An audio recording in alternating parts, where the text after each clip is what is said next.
This is the basic question about analyzing a linear function.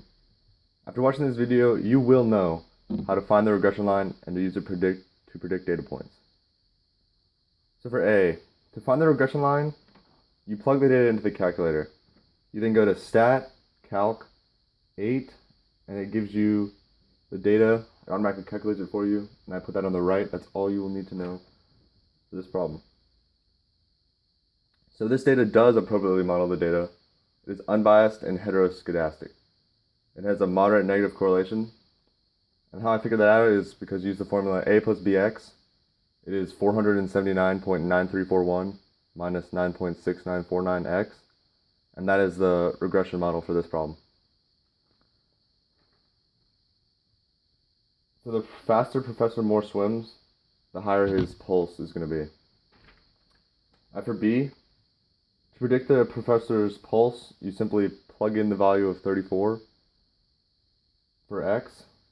So it becomes, the A plus BX problem becomes 379.9341 minus 9.6949. You plug in 34 there, and you get 147.39903. The actual value was 152, so this prediction was within 5. It's pretty close. After C, if I was only told the pulse was 152, you would again plug it into the A plus BX formula, this time in a different place. You would plug it in as a y value or another x, and you just solve for x. And when you solve for x, you'd first subtract 479 from each side. And once you do that, you divide by negative 9.6949. And that gives you an x value of 33.8254.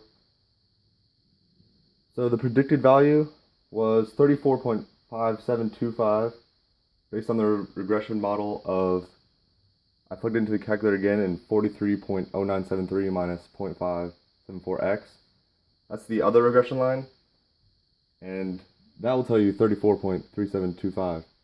But the problem, it actually gives you the data of 34.05 when he was swam 152 seconds.